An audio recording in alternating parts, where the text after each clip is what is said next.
안녕하세요. 알고리즘 투자자이자 퀀트 금융 데이터 사이언티스트 라일라입니다.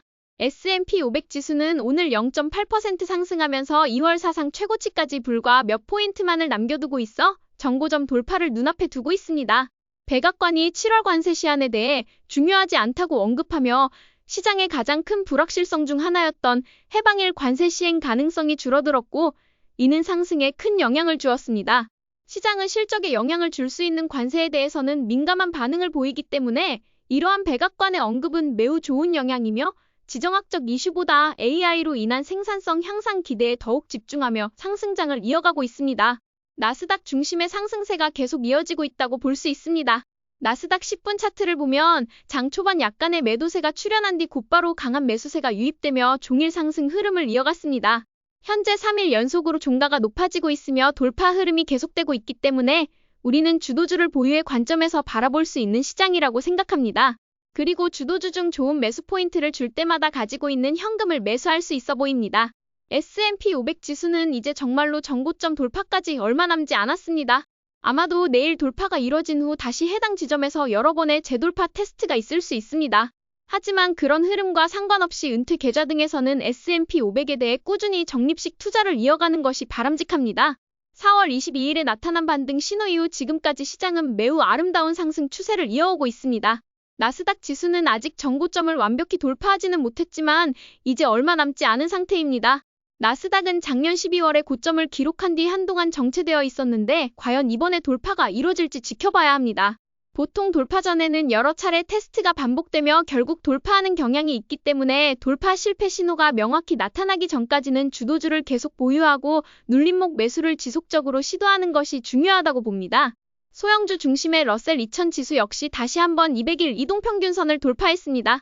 이제 대부분의 주식이 상승 흐름을 타고 있는 것으로 보이지만 이럴 때일수록 실적이 좋은 주식, 특히 나스닥에 집중된 우량 성장주 중심의 전략이 중요합니다. 주도주 위주의 포트폴리오 구성이 핵심입니다. 10년 만기 장기 국채 금리는 오늘도 하락했습니다.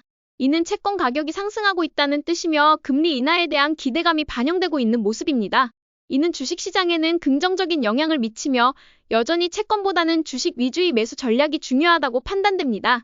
금은 최근 3일 연속으로 50일 이동평균선 근처에서 지지를 받으며 버티는 중입니다. 이 지점에서 하락한다고 해도 장기 상승 추세가 끝났다고 보긴 어렵고 여전히 단기적으로는 횡보 구간이라고 볼 수 있습니다.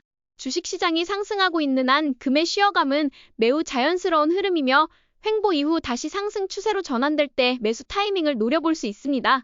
비트코인은 오늘 제가 보유한 종목 중 하락한 몇 안 되는 자산 중 하나였습니다. 하나는 코어위브 인수합병 소식으로 하락한 종목이고 다른 하나는 비트코인이었습니다.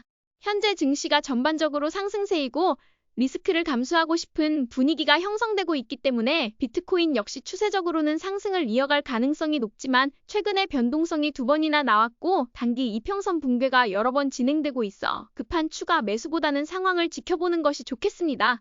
공포와 탐욕 지수는 다시 60대 수준으로 올라왔습니다. 여전히 탐욕 구간에 머물고 있으며 시장의 상승 사이클이 계속되는 모습입니다. 공포 구간에서 매수를 선호하시는 분들께는 당분간 인내가 필요한 시점이라고 할 수 있겠습니다. 이제 빅테크 친구들을 살펴보도록 하겠습니다. 엔비디아는 오늘 확실하게 정고점을 다시 한번 돌파하며 그 지점을 유지했습니다. 물론 이러한 흐름 속에서 다시 정고점을 되돌리는 경우도 많기 때문에 정고점 부근에서 급격한 붕괴가 나오지 않는 한 걱정할 필요 없이 계속해서 추가 매수와 보유의 관점이 적절해 보입니다. 엔비디아는 마이크로소프트처럼 1년 동안 횡보를 거치고 작년부터 축적된 모든 힘이 이번 돌파에 응축되었기 때문에 에너지가 매우 강하며 당분간 추가 상승 여력이 있다고 판단됩니다. 빅테크 중에서도 가장 저평가된 기업이라는 점에서 더 큰 상승이 나와도 전혀 이상할 것이 없습니다. 팔란티어는 오늘 소폭 상승했습니다. 여전히 10일 이동평균선을 타고 올라가는 아름다운 흐름을 유지하고 있어 보유의 관점이 적절하며 지금은 거래량이 많지 않은 가운데 조용히 좋은 상승을 즐길 수 있는 구간으로 보입니다. 브로드컴은 오늘도 10일 이동평균선을 따라가며 또다시 역대의 최고가를 갱신했습니다. 지난주 쉬어갈 때 매수했다면 매우 좋은 자리가 되었을 것이고 이제부터는 돌파 이후의 흐름을 즐기는 전략이 유효해 보입니다. 많은 투자자들이 정고점을 돌파한 종목에 대해 매수를 주저하지만 오히려 이런 자리가 본격 상승의 시작점일 수 있다는 점을 기억해야 합니다. 가장 좋은 접근 방식은 ETF를 활용하거나 주도주를 중심으로 적립식 투자를 이어가는 것입니다. 메타 역시 오늘 다시 한번 돌파에 성공했습니다. 정고점까지 얼마 남지 않았지만 10일 이평선을 아름답게 타고 올라가고 있기 때문에 여전히 보유와 추가 매수의 관점이 적절해 보입니다. 넷플릭스는 오늘 $1,300를 돌파하며 새로운 앞자리를 보여주었습니다. 실적 발표가 한 달도 채 남지 않은 상황에서 언제든지 변동성이 나타날 수 있음을 염두에 두고 단기 하락 시 추가 매수를 고려하는 것이 좋습니다. 마이크로소프트도 오늘 또 한 번 돌파를 기록했습니다. 최근 3일 연속으로 많은 자금이 유입되고 있지만 상승 속도가 가팔라 리스크 관리에 각별한 주의가 필요합니다.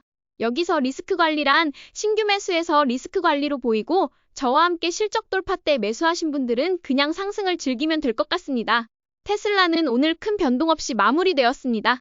여전히 $300 부근을 유지하고 있으며 6월에 50일 및 200일 이동평균선을 돌파하며 매수한 포지션은 그대로 유지해도 무방해 보입니다. 현재는 테슬라 외에도 강하게 상승하는 종목이 많기 때문에 특정 종목에 집착하지 않는 것이 중요합니다. AMD는 오늘도 상승했지만 이제는 잠시 쉬어갈 가능성이 높아 보입니다. 신규 매수는 잠시 자제하는 것이 좋고 기존 보유자는 그대로 유지하는 전략이 적절합니다. 상승 추세가 끝난 것이 아니기 때문에 매도할 필요는 없어 보입니다. 반도체 ETF, SMH는 지금부터 다시 상승 흐름을 타며 반도체 슈퍼사이클이 시작되었음을 시사합니다. 개별 종목 접근이 어려운 투자자라면 10일 이동평균선 부근에서 반도체 ETF로 분할 매수하는 전략이 유효합니다. 소프트웨어 ETF 역시 어제와 비슷한 가격대를 형성하며 10일 이동평균선 위에서 머물고 있습니다. 마지막 정고점만 남겨두고 있어 곧 돌파 가능성이 높아 보입니다. 이제 시장을 이끌고 있는 주도주들을 살펴보겠습니다. 주도주의 흐름이 꺾이기 전까지 시장은 쉽게 무너지지 않을 것이며 주도주의 움직임이 곧 시장의 방향이라는 점을 기억해야 합니다. 핀테크 리더 로빈후드는 어제와 마찬가지로 돌파 이후 타이트한 가격대를 유지하고 있어 매우 좋은 흐름을 보이고 있으며 보유 관점이 적절합니다. AI 에너지 리더 G 버노브는 $500 부근에서 지지선을 형성하며 정고점을 유지하면서 안정적인 흐름을 보이고 있습니다.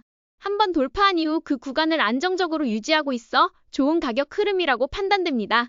보유의 관점이 매우 적절해 보이며 다시 시작된 AI 상승 사이클에서 조정이 올 때마다 추가 매수가 적절해 보입니다. 유틸리티 리더 NRG는 오랜만에 타이트한 조정 구간 이후 강한 돌파를 보여주며 의미 있는 시그널을 만들었습니다. AI 인프라 리더 크리로 테크놀로지는 오늘도 어제 돌파한 자리를 지키며 10일 이동평균선 위에서 상승 흐름을 이어가고 있어 보유 관점이 유효합니다. 정고점 돌파 시 두려움 없이 매수한 투자자라면 현재 수익을 잘 보고 있을 것입니다. 항공우주 리더 로켓랩은 오늘도 11%의 경이로운 상승률을 기록했으며 대량 거래와 함께 강한 상승세를 보였습니다. 이는 매우 의미 있는 돌파로 해석할 수 있으며 다음날 일부 매도세가 나오더라도 당황하지 말고 보유 전략을 유지하는 것이 좋아 보입니다. 오늘도 나스닥 100 ETF QQQ를 보면서 마무리하겠습니다. 주간 차트상으로 보면 이번 주는 이미 3.8% 상승을 기록하며 역대 정고점을 돌파하고 유지하고 있습니다. 이제 중요한 것은 급하게 투자 비중을 늘리는 것이 아니라 천천히 상승을 즐기며 리스크를 관리하는 것입니다. 조급함으로 인해 과도한 투자를 시도하는 순간 시장은 반드시 응징합니다. 하지만 상승 추세가 이어지고 있는데 가만히 있을 이유는 없습니다. 그렇기 때문에 지금은 4월, 5월에 매수한 주도주를 무조건 보유의 관점을 유지하면서 새롭게 다시 모멘텀이 시작된 반도체 위주로 매수 기회를 찾는 것이 매우 중요한 시장이라고 볼 수 있습니다. 2025년 6월 26일 기준 중형주와 소형주까지 포함한 모든 주요 지수가 단기, 중기, 장기 상승 사이클에 진입했습니다.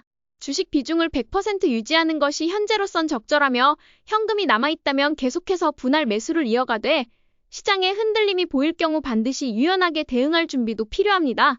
특히 4월과 5월에 매수한 주도주는 계속 보유하는 것이 중요하며 실적이 좋은 종목이 조정받을 경우에는 오히려 기회로 삼아야 합니다. 시장은 여전히 상승 추세를 유지하고 있으며 그 중심에는 AI의 왕, 시장의 왕인 엔비디아가 있습니다. 이런 장에서는 모든 종목이 올라가고 있기 때문에 더욱더 주도주 위주의 포트폴리오 구성 전략이 중요합니다. 만약 개별 종목에 확신이 없다면 S&P 500이나 나스닥 ETF에 투자하면서 기회가 왔을 때 주도주로 갈아타는 전략을 활용하시기 바랍니다. 오늘도 저희 전략이 재미있으셨다면 좋아요와 구독 버튼 눌러주세요. 지금까지 방구석 헤지펀드 매니저 라일라였습니다. 감사합니다.